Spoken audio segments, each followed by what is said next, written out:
네, 오프닝 벨과 함께하고 계십니다. 오랜만에 코스피와 코스닥 모두 좋은 흐름 가져가고 있습니다. 여러분들 성공 투자를 응원하면서 저희 또 바로 이어서 김기성 앵커가 꼽은 이슈에 함께하도록 하겠습니다. 네, 첫 번째 이슈는요, 바로 화장품 관련한 소식인데요. 최근 들어서 화장품 주식들 굉장히 좀 가격이 하락을 하는 그런 추세를 좀 보여주고 있습니다. 증권사들이 목표 주가를 줄줄이 네, 하향했다면서요. 그렇습니다. LG생활건강하고 아모레퍼시픽 얘기인데 그저께 많이 떨어졌었죠. 어제는 뭐 보합권 정도에 머물렀다가 오늘은 좀 반등을 하고 있습니다. 그런데 최근에 증권사들이 이들 회사의 목표 주가를 줄줄이 하향 조정을 했습니다. LG생활건강 같은 경우는 7개 증권사가 목표 주가를 내렸고요. 그리고 네. 아모레퍼시픽은 3개 회사가 목표 주가를 하향 조정을 했습니다. 이에 따라서 주가가 흔들리고 있는 건데 오늘 반등을 하고 있습니다만은 그다지 그 시각은 좋지 않다 이렇게 보는 게 옳을 것 같습니다. 네, 뭐 화장품 기업들의 실적에 대한 뭐 어떤 하방 리스크라든지 그런 네네. 요인들이 좀 있을까요? 뭐 중국이 아무래도 좀, 그렇죠. 네, 그러니까 우리나라 화장품 시장이 너무 중국 시장에 목을 메고 있다 그런 것 이렇게 봐야 같아요. 될 것 같습니다. 네, 그런데 지금 이제 중국 시장의 상황을 볼 것 같으면은 우리도 여러 차례 얘기를 했지만은 중국의 경기 자체에 대한 걱정을 하지 않습니까? 그래서 중국의 소비 증가율을 볼 것 같으면은 이 한 40% 정도 이 화장품 소매 판매가 늘어나다가 네, 작년 7월 이후에 보면은 이게 8%대로 뚝 떨어졌습니다. 그러니까 그만큼 어, 화장품에 대한 소비가 많이 줄었다 이렇게 볼 수가 있는 거고요. 그리고 또 이렇게 화장품 수요가 가장 많이 줄어드는 가장 큰 이유가 제로 코로나 정책. 그러니까 어, 아무래도 코로나와 관련된 방역을 철저하게 하다 보니까 사람들이 밖으로 나갈 일이 없고 밖으로 그렇죠. 나갈 일이 줄어들다 보니까 화장품 쓸 일이 없다 이렇게 보시면 될 것 같고요. 그리고 또 한 가지는 중국 시장이 조금 바뀌고 있다는 겁니다. 하나는 뭔가 네, 하면은 우리나라 상품을 상당히 우리나라 화장품을 좋아했었지 않습니까? 네, 이 분위기가 좀 바뀌고 있다는 겁니다. 그러니까 중국의 MZ 세대들 같은 경우에는 자국산 화장품을 선호하는 그런 경향이 뚜렷하고 어, 저가 화장품군에 있어서는 네, 그리고 또 이러다 보니까 이 중국 업체들이 로컬 화장품 업체들이 우리나라한테다가 ODM을 맡겨서 어, 그러니까 직접 만들어 가지고 가서 자기 브랜드를 입히는, 붙여서 네, 파는 그런 경우가 많다 그럽니다. 그리고 또 럭셔리 시장에서는 우리가 후운이 설화순위 얘기를 합니다마는 네, 그다지 아직은 발을 붙이지 못한 거 아니냐라는 그런 아, 분석이 나오고 있거든요. 그러니까 중국에서 이 기초 화장품 관련해 가지고 명품 브랜드 10개를 꼽으면은 네, 그게 지금 LG도 그렇고 아무래도 그렇고 못 들어간다 그러거든요. 그러니까 어, 아무래도 이런 부분들이 부담이 된다 이렇게 지적을 하고 마지막으로는 우리나라 화장품 회사들이 잘 나갈 때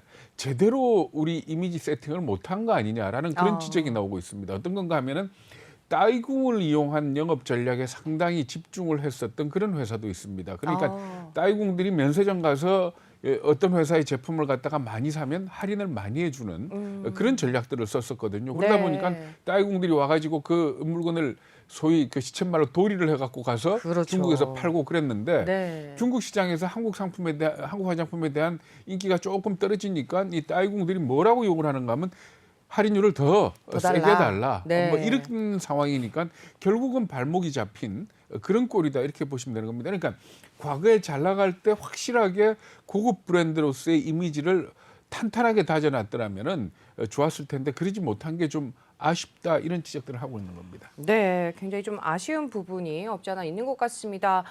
그럼에도 불구하고 또 이러한 낙폭이 과하다라는 의견들도 나오고 있는 것 네네. 같은데요.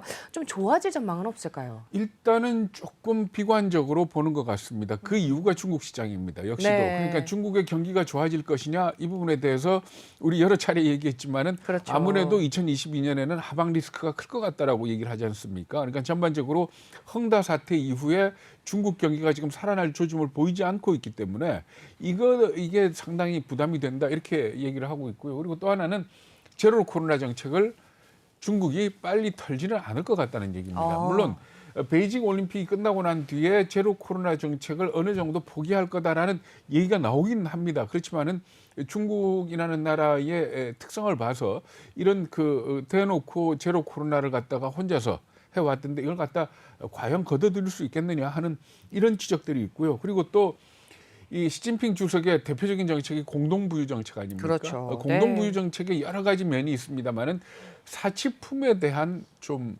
소비를 자제하는 네. 그런 쪽이 있기 때문에 화장품에 대한 소비가 줄어들지 않겠냐 하는 이런 걱정들을 하고 있고요.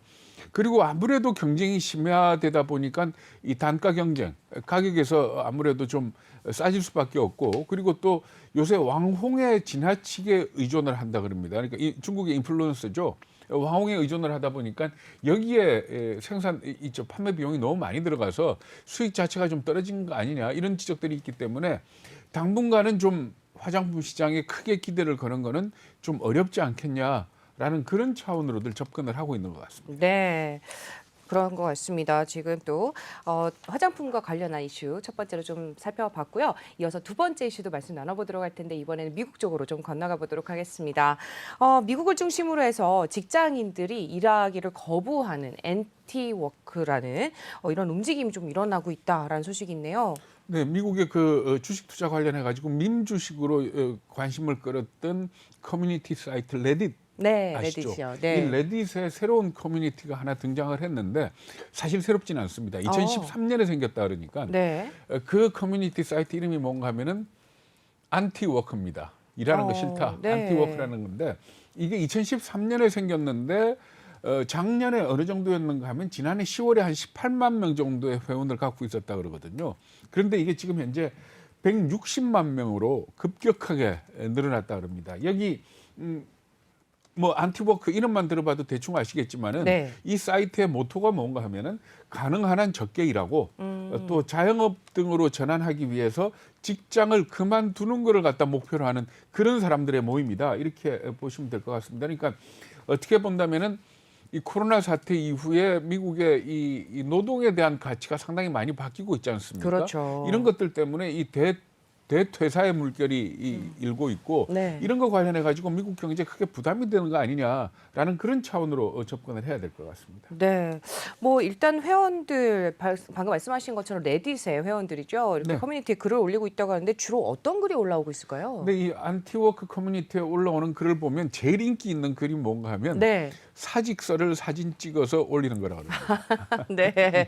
그리고 네. 배려심 없는 직장 상사에 대한 불만 토로, 또 이 사람들은 스스로를 갖다 게으름뱅이라고 표현을 하면서 네. 이 업무 강도가 낮은 아르바이트에 몰두하는 그런 사람들이다, 이렇게 얘기를 하고 있거든요. 그러면서 어떤 글들이 올라오는가 하면은 생활비를 줄이기 위해서 룸메이트를 구하는 네. 그런 글, 뭐 이런 것들이 올라온다고 얘기를 하고 있습니다. 그러니까 이 사이트를 만든 사람이 누군가 하면 올해 30살에 도린 포드라는 그런 네. 사람인데, 이 사람의 사이트를 만든 목적이 뭔가 하면 노동은 무의미하다, 그리고 직장 생활은 모욕적이고 굴욕적인 데다가 착취가 심하다. 네.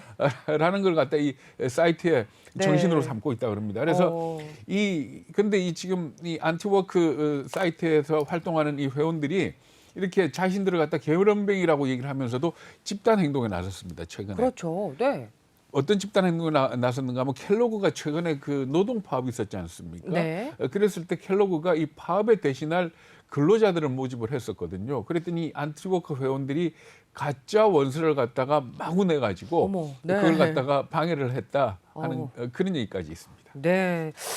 과연 네, 좀 심상치 않은 사태인 것 같은데 네. 미국에서 이런 움직임들 어떻게 보면은 여기서 발단이 된 게 아닌가 싶기도 하고요. 그렇죠. 뭐 어느 게 네. 먼저다라고 볼 수는 없지만 어쨌든 간에 미국의 지금 현재 그 퇴사 분위기를 그레이트 레지그네이션이라고 하지 않습니까? 네. 그러니까 이런 용어가 만들어질 만큼 말하자면 이 회사를 그만 다니고 직장을 그만두는 그런 분위기가 상당히 강하다, 이렇게 봐야 될 것 같습니다. 11월 달에 우리 전번에 한번 다뤘습니다만 퇴직자가 453만 명으로 집계가 됐지 않습니까? 물론 네. 이 중에 아마 대부분, 상당 부분은 더 연봉 많은 데로 옮기기 위해서 회사를 그만둔 그런 사람일 걸로 예상이 되지만은 그 중에서 상당수는 말하자면 자산 가격이 오른다든지 아니면은 정말로 일에 대한 자기의 철학이 바뀌었다든지 해가지고 회사를 그만둔 사람들이 많지 않겠느냐 하는 그런 지금 분석들이 나오고 있는 겁니다. 그래서 이게 결국은 인력난을 갖고 오고 인력난은 임금 인상을 갖고 오지 않습니까? 그렇죠. 임금 인상이 나쁜 건 아니지만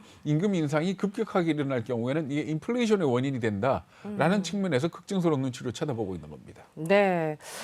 일단 뭐 노동 거부의 움직임, 뭐 미국뿐만 아니라 사실상 중국에서도 움직이고 있는데 앞서서도 뭐 중국 얘기를 했지만 중국도 이런 좀 일을 안 하려고 하는 움직임이 있다고요. 네, 그렇습니다. 탕핑족이라고 들어보셨습니까? 탕핑족이요. 글쎄요. 네, 이 탕핑이라는 게 누울 땅자와 그리고 편편하다는 네. 평자를 합친 그게 탕핑족이라고 얘기를 하는데 네. 말 그대로 바닥에 납작하게 누워 있는 네. 그러니까 평평하게 누워 있는 그 네. 상태를 말한다 이렇게 보시면 될 것 같습니다. 그러니까 현실을 갖다가 거부하고 모든 걸 외면한 채 그냥 일 안 하고 네. 드러누워 있겠다라는 그런 걸 의미를 하는 거거든요. 그런데 웨이보가 최근에 그 설문조사를 실시를 했더니 24만 명을 대상으로 조사를 했는데 61%가 탕핑주의를 받아들일 의사가 있다. 이렇게 대답을 한 겁니다. 네. 그러니까 그러면서 이 탕핑이라는 문구가 새겨진 티셔츠도 굉장히 인기가 있다 그러거든요. 그래서 이 탕핑이라는 걸 갖다가 사실은 이 중국 공산당에서는 상당히 심상치 않게 마뜩치 않게 쳐다보고 있습니다. 왜냐하면 젊은 사람들이 일해야 될 때 일 안 하고 드러누워 있는다면은 결국은 국가 경제 발전에 문제가 되는 거 아닙니까? 그래서 사실 이 온라인상에서 탕핑이라는 문자가 들어간 이 글들을 갖다 다 삭제하고 뭐 이랬습니다만은 그랬더니 드러누워 있는 고양이 그리고 또 중국 사람들이 왜 부추를 갖다 국민을 우린 개미 그러지만 그저 중국은 부추족이라 그러지 않습니까? 주식 투자한 사람들 그래서 누워 있는 부추 뭐 이런 것들을 갖다가 찍어가지고 SNS에 올리고 그랬다 그럽니다. 네, 사진으로 대체를 하는 그런 움직임까지 이제 보여주고 있는 것 같습니다. 근데 이런 움직임이 뭐 생기게 된 어떤 계기가 있을까요? 근데 그거에 대해서 사우스 차이나 모닝 포스트가 지난번에 그 보도를 한 내용이 있는데 이걸 보면은 탕핑주의가 중국에서 어떤 의미고 왜 생겼다라는 걸 알 수가 있는 그런 내용이거든요. 어떤 건가 하면 인터넷에 글이 하나 올라와서 이게 탕핑주의에 아주 촉발을 시킨 그런 계기다라고 사우스 차이나 모닝 포스트가 얘기를 하고 있는데 친절한 마음의 여행객이라는 아이디를 사용하는 사람이라 합니다. 그러면서 2년 동안 직장 없이 팡팡 놀면서 한 달에 얼마를 썼는가 하면 22위안. 우리 돈으로 따지면은 4만 원이 채 안 되는 돈이죠. 22위안을 쓰면서 200위안을 쓰면서 살아간 자신의 생활 수기를 갖다가 이 인터넷에 올린 겁니다. 그랬더니 이 글이 굉장한 인기를 끌었는데 그 내용을 보면은 매일 하루에 2끼만 먹고 그리고 또 돈 안 드는 여가 활동, 낚시라든지 등산이라든지 이런 것만 하고 그리고 또 돈이 떨어지면은 영화 촬영소에 가가지고 엑스트라로 한번 연기를 하고 돈을 받아서 그걸로 또 몇 달 동안 그런 생활을 하고 뭐 이랬다 그럽니다. 그러면서 탕핑이 곧 정의다. 라는 걸 깨달았다라는 그런 내용의 글이었거든요. 그러니까 이게 인터넷에 올라오면서 중국 젊은이들 사이에 그래 바로 이거다 해가지고 굉장히 인기를 끌었다는 겁니다. 네, 중국의 움직임이 좀 다른 것 같습니다. 아무래도 한국에서는 낚시와 등산이라고 하면 굉장히 럭셔리 스포츠잖아요. 뭐 낚싯대 하나에 어마어마한 가격을 하고 있고 또 등산복도 만만치 않은 걸로 알고 있는데 어쨌든 중국의 움직임은 약간 미국과는 굉장히 달라 보입니다. 중국 같은 경우는 지금 사실은 뭐 열심히 일해봐야 소용없다. 약간 이런 분위기인 것 같고. 그러니까 미국의 안티워크는 말하자면 어떤 일에 대한 철학이 좀 바뀌는 듯한 느낌이고 중국에서의 이런 탕핑족은 박탈감에서 비롯된 거 아니냐라는 그런 해석들을 내놓고 있습니다. 물론 뭐 이거는 문화적인 현상, 사회적인 현상이기 때문에 이걸 갖다가 뭐 정확하게 분석을 할 수는 없겠지만은 다만 중국 같은 경우에는 이 젊은이들이 결과적으로 이 탕핑족에 마음을 두는 이유가 뭔가 하면은 아무리 열심히 일해봐도 그러니까 뭐 아침 9시부터 저녁 9시까지 매주 뭐 6번, 6일 일을 해도 나한테 돌아오는 게 쥐꼬리 같지 않느냐. 그리고 그 쥐꼬리 같다라고 표현하는 이유 중에 가장 큰 게 주택값입니다. 베이징 같은 경우에 물론 우리가 왜 그 얘기도 많이 하죠. 자기의 소득을 한 푼도 안 쓰고 모았을 때 몇 년 만에 평균 주택을 살 수 있느냐 뭐 얘기를 하는데 이게 베이징 같은 경우는 40년이 넘는다 그럽니다. 그러니까 그러다 보니까 내가 이렇게 열심히 일해도 말하자면은 집 한 채 못하는. 집 한 채 못한다. 그리고 내가 과연 얻을 수 있는 게 뭐냐. 결국은 그런데 중국에서 또 부자는 엄청난 부자들 아닙니까? 그렇죠. 뭐 마인이라든지 뭐 이런 사람들을 보면서 상대적인 박탈감을 박탈감. 느끼고 있다. 이렇게 얘기를 하고 있는 겁니다. 그렇기 때문에 우리가 시진핑 주석의 공동 부유를 얘기를 하면서 좋은 면 나쁜 면들을 뭐 다 볼 수 있겠지만 이런 어떤 청년들의 박탈감을 좀 없애주자 하는 그런 차원에서 말하자면 부동산을 규제를 하고 사교육을 규제를 하고 하는 이런 것들도 있다. 이렇게 받아들일 수 있을 것 같아요.